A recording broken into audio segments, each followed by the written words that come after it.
सभी भाइयों को जय हिंद। मैं उम्मीद करता हूँ आप लोग स्वस्थ होंगे, मस्त होंगे, आप लोग की पढ़ाई अच्छी चल रही होगी। अब तक हम प्रैक्टिस सेट नंबर 13 कर चुके हैं। आज हम देखेंगे सामान्य हिंदी का 14वां प्रैक्टिस सेट नंबर, जो कि शिफ्ट सेकंड है। पूछा गया कब? 16 नंबर 2021 में सारे क्वेश्चन आए हुए हैं। तो बिना देरी किए हुए चलिए हम शुरू करते हैं। देखते हैं पहला क्वेश्चन हमारा क्या है, ये देख लीजिए एक बार। जो क्वेश्चन ये 16 तारीख 11वां महीना 2021 यानी 16 नंबर 2021 में शिफ्ट कौन सी? शिफ्ट थर्ड है। इसका दोनों शिफ्ट का हो चुका है, फर्स्ट और सेकंड का। पहला क्वेश्चन देखते हैं सामान्य हिंदी का। हवन में जलने वाली लकड़ी के लिए शुद्ध शब्द इनमें से क्या होगा? विकल्प ए अग्नि, विकल्प 2 वन काष्ठा, विकल्प 3 समिधा, विकल्प 4 शुष्क काष्ठा। तो इसमें से कुछ भी नहीं होगा, विकल्प इसका सिर्फ 3 से होगा, समिधा। ठीक है, हवन में जलने वाली लकड़ी के लिए सबसे शुद्ध शब्द समिधा होता है। ठीक, क्वेश्चन नंबर हम 2 देखते हैं। 2 हमारा क्या है? रामू थोड़ी सी मिठाई खाओ। इस वाक्य में थोड़ी सी किस प्रकार का क्रिया विशेषण है? रामू थोड़ी सी मिठाई खाओ। ठीक है, थोड़ी सी क्या है? थोड़ी आपका नहीं लग रहा है कि ये परिणामवाचक विशेषण है? तो इसका विकल्प 2 हो जाएगा सीधा। कौन सा विशेषण है? थोड़ी सा परिणामवाचक विशेषण। विकल्प इसका 2 से हो जाएगा। इसका एक्सप्लेनेशन देख लेते हैं। जिन संज्ञा और सर्वनाम के शब्दों में किसी वस्तु के परिणाम का बोध होता है उसे परिणामवाचक क्रिया कहते हैं। थोड़ा सा, कुछ। अब एग्जाम्पल आपका सामने है कि रामू थोड़ी सी मिठाई खाओ। ठीक, विकल्प क्वेश्चन नंबर हम 3 देखते हैं। केंद्रीय हिंदी प्रशिक्षण संस्थान किस विभाग के तहत कार्य करता है? बहुत बार एक क्वेश्चन रिपीट कर रहा है, बहुत बार पूछा जा रहा है, तो चांस है। तो केंद्रीय हिंदी जो हमारा क्या है, केंद्रीय हिंदी प्रशिक्षण किस संस्थान किस विभाग के अंतर्गत कार्य करता है? ये राजभाषा विभाग के अंतर्गत कार्य करता है। ठीक है, क्या है? केंद्रीय हिंदी प्रशिक्षण संस्थान गृह मंत्रालय के राजभाषा के अंतर्गत कार्य करता है। ठीक है, विकल्प इसका हमारा फर्स्ट सही हो जाएगा। ठीक, क्वेश्चन नंबर हम 4 देखते हैं। कंठस्थ अल्पप्राण व्यंजन का उदाहरण कौन सा है? बस सीधी सी बात भाई, कंठ से जो बोले जाएंगे वही कंठस्थ। लेकिन हाँ, इसमें पूछा अल्पप्राण के बारे में पूछा है। ठीक है, तो आपका ये इवन वाला ऑड वाला हो जाएंगे, वो अल्पप्राण हो जाएंगे। ऑड में क्या आ जाएगा? 1 3 5, ये ऑड है। अ से ऑड, अ से अल्प विराम, अल्प प्राण। ठीक है, कंठस्थ में वही आपका क वाला है, वही क ख ग घ अंगा हो जाएगा। लेकिन इसमें क्या पूछा? अल्पप्राण पूछा। यहाँ पर दिक्कत कर रहा है, यानी कि ऑड वाले बताएंगे। ऑड मतलब 1 3 5। अब इसमें हम देखते हैं कौन सा है, तो इसमें चौथा क्या? अंग। अब 5 पे तो अंग है ना, तो हो गया अल्पप्राण। अब एक बार हम देख लेते हैं महाप्राण व्यंजन क्या होता है। कंठस्थ महाप्राण, इसमें कंठस्थ महाप्राण में क्या हो जाएगा? इवन वाले हो जाएंगे। इवन मतलब 2 और 4, हमेशा याद रखिए। अल्पप्राण में 1 3 5, इवन में 2 और 4। ठीक है, तो विकल्प हमारा क्या सही हो जाएगा? विकल्प 4 हो जाएगा, अंग। ठीक है, जो हम बता रहे हैं आपका अल्पप्राण है, और हम जो महाप्राण आपका बता रहे हैं वो 2 और 4 इवन बता रहे हैं, वो ख और घ होगा। ठीक, क्वेश्चन नंबर 5 देखते हैं, जो कि इसमें कोई कहने की बात ही नहीं। आहा मतलब वो विस्मयादि बोधक लग रहा है ना, आहा क्या नहीं। देख लेते हैं, फिर से पूरा पढ़ लेते हैं। आहा हिमालय की प्रकृति कितनी मनमोहक है, यह किस प्रकार का वाक्य है? तो दिया है विस्मयादि बोधक। ठीक, विकल्प हमारा फर्स्ट सही है, विस्मयादि बोधक। पढ़ने के बाद पता चल जाता है हिमालय की प्रकृति कितनी मनमोहक है। तो वही है कि जिसमें जो शब्द हर्ष, उल्लास, विवाद, शोक आदि का बोधता है उसे विस्मयादि बोधक कहते हैं। ठीक है, विकल्प इसका ए सही हो जाएगा। क्वेश्चन नंबर हम 6 देखते हैं। 6 क्या? भारतीय संस्कृत संबंध परिषद की पत्रिका क्या नाम है? क्या भारतीय संस्कृत परिषद पत्रिका का संबंध का पत्रिका का नाम क्या है? तो देखते हैं, भारतीय संस्कृत संबंध परिषद की पत्रिका क्या नाम है? विकल्प इसका 3 से हो जाएगा, गंगाचल। ठीक है, गंगाचल द्वैमासिक हिंदी पत्रिका या भारतीय संस्कृत संबंध परिषद द्वारा प्रकाशित की जाती है। इसका प्रकाशन नई दिल्ली से होता है। क्वेश्चन नंबर 7 देखते हैं। केंद्रीय हिंदी संस्थान का मुख्यालय कहाँ है? तो केंद्रीय हिंदी क्या? क्वेश्चन नंबर 7वां, केंद्रीय हिंदी संस्थान का मुख्यालय कहाँ है? तो केंद्रीय हिंदी संस्थान का मुख्यालय आगरा में। ठीक है, लगता है कि दिल्ली में, लेकिन एक्चुअल में दिल्ली में नहीं होगा। केंद्रीय हिंदी संस्थान का मुख्यालय कहाँ है? ये आगरा में। इसकी स्थापना कब हुई थी? 1961 में। चलिए इसका विकल्प देखते हैं क्या। विकल्प इसका हमारा ए हो जाएगा, क्योंकि मिल गया आगरा। ठीक है, इसकी स्थापना 1900 बताई थी आप लोग की 61 में हुई थी। अगला क्वेश्चन, इनमें से कौन शब्द अंधकार का पर्यायवाची है? तो अंधकार का पर्यायवाची क्या होगा? अंधकार का पर्यायवाची ध्वांत होगा, अंधेरा होगा। ठीक है, क्या होगा? ध्वांत, आधा ध वांत। ठीक है, ध्वांत। विकल्प इसका 4 से हो जाएगा। ठीक, अंधेरा ध्वांत होगा।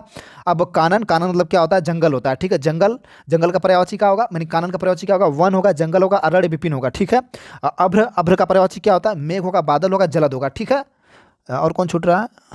धनंजय छूट रहे हैं। ठीक, धनंजय के पर्यायवाची क्या होगा? धनंजय जो है कि कृष्ण भगवान कहते थे अर्जुन को, तो धनंजय पर्यायवाची क्या होगा? अर्जुन होगा, पार्थ होगा, सच साची होगा। ठीक है, अब अगला क्वेश्चन देखते हैं। 9वां का विकल्प का आंसर आप लोग देंगे। आज मैं इसके लिए मैं इस पर शॉर्ट वीडियो भी बनाया हूँ। करबला के रचनाकार कौन थे? तो इसका जो है कि विकल्प मतलब कमेंट बॉक्स में होमवर्क आप लोग के लिए, इसका आंसर आप लोग कमेंट बॉक्स में देंगे। चलिए अगला क्वेश्चन।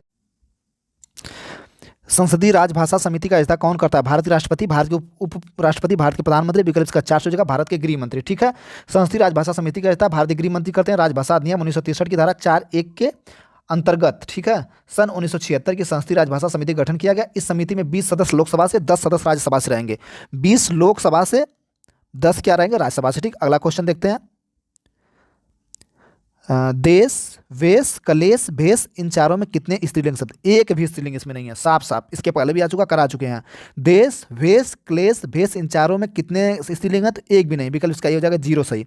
सही वर्तनी वाला शब्द कौन सा है?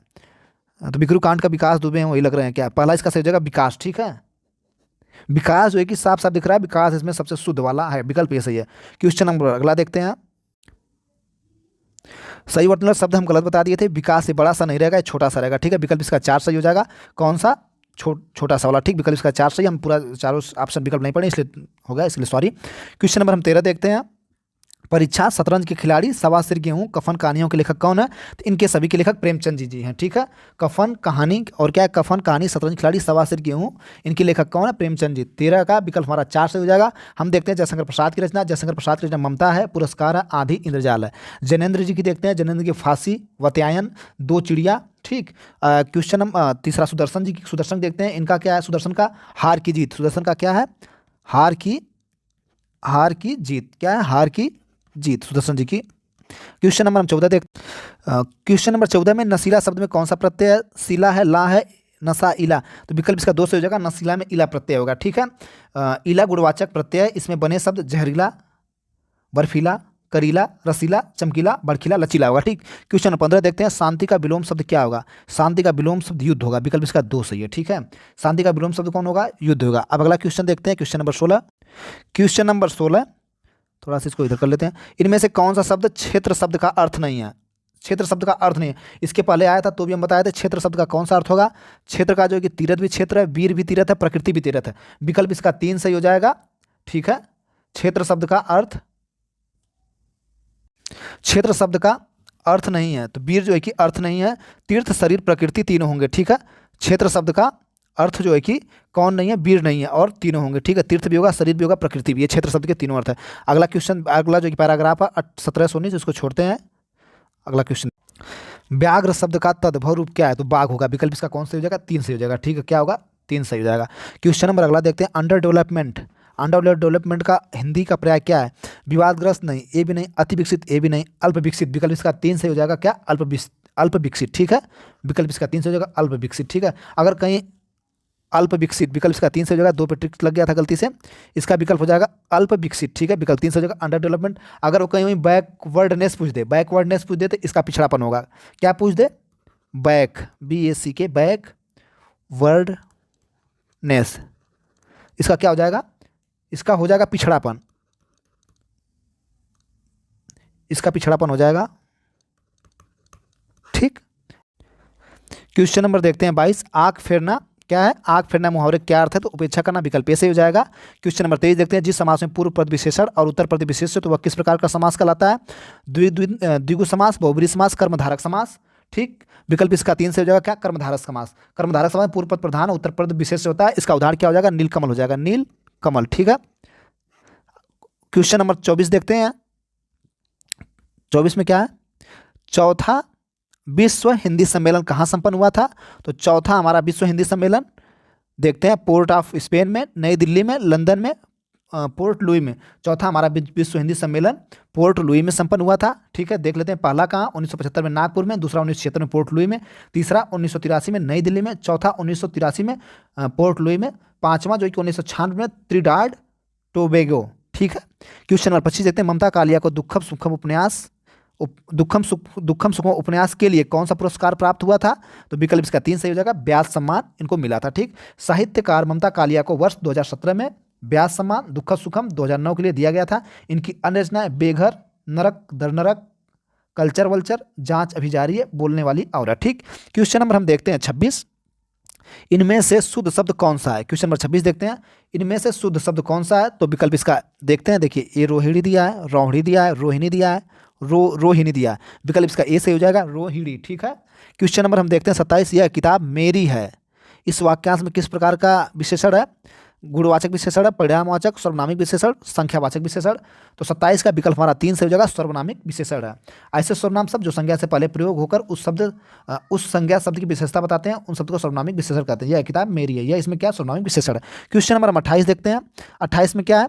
उधो का न लेना न माधव का देना। इस वक्त में क्या, किसी से कोई वास्ता न रखना। ठीक है, विकल्प इसका ये है पहला। दूसरा क्या, धोखा देना। तीसरा क्या, अन्याय न करना। चौथा क्या, दोहरा कुटुंब। तो 28 का विकल्प हमारा कौन से हो जाएगा, 28 का विकल्प हमारा ए से हो जाएगा, किसी से कोई वास्ता न रखना। उधो का न देना, न उधो को न लेना, न माधव को देना। क्वेश्चन नंबर देखते हैं 29 क्या है, संस्कृत परिवार की भाषा है। तो ये भारोपी परिवार की भाषा, इसमें और भी भाषाएं आती हैं। इसका विकल्प देखते हैं क्या है, इसमें क्या दिया, पहला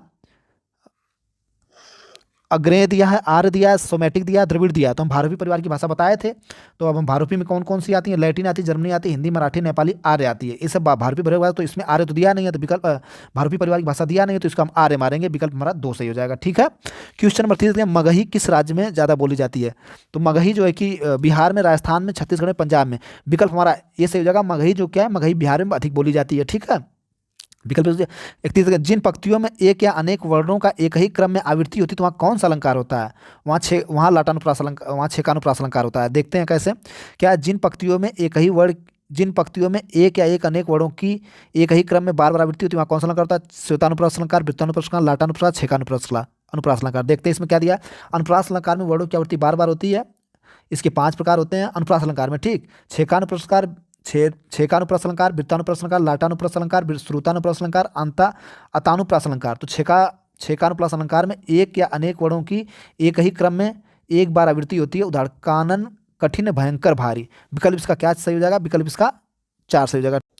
विकल्प इसका 4 सही हो जाएगा। टिक कर देते हैं। अगला क्वेश्चन देखते हैं, वह व्यक्ति जो लोहा को पीट कर अपना गुजारा चलाता है, इस वाक्यांश के लिए कौन शब्द होगा, लोहा होगा, लोहक होगा, गुजारा होगा, लोहार। विकल्प 4 हो जाएगा, लोहार। ठीक, इनमें से कौन शब्द तत्पर का पर्यायवाची शब्द नहीं है, शतरद्ध, प्रबुद्ध, तैयार, कटिबंध। तो क्या है, तत्पर का पर्यायवाची शब्द नहीं है। ठीक है, तो तत्पर का पर्यायवाची नहीं है, सनद भी होगा, तैयार भी होगा, कटिबद्ध भी होगा। विकल्प इसका 2 सही हो जाएगा। तत्पर का पर्यायवाची प्रबुद्ध नहीं है। ठीक है, क्वेश्चन नंबर 34, इनमें से कौन शब्द उत्थान का विपरार्थक है, उत्थान। तो उत्थान का विपरार्थक पतन हो जाएगा। विकल्प हमारा ए से हो जाएगा। क्वेश्चन नंबर 35 देखते हैं, हे भाई मुझे बचाओ, इस वाक्य में कौन सा कारक है। तो हे भाई मुझे बचाओ, इसमें क्या है, संबोधन, इसमें जो है कि संबोधन कारक है। देख लेते हैं इसकी परिभाषा क्या होगी। ऐसे शब्द जिनके माध्यम से संज्ञा और सर्वनाम के रूप में किसी को बुलाने, पुकारने, बोलने का बोध कराता है उसे संबोधन कहते हैं। ठीक है, हे भाई मुझे बचाओ हो गया।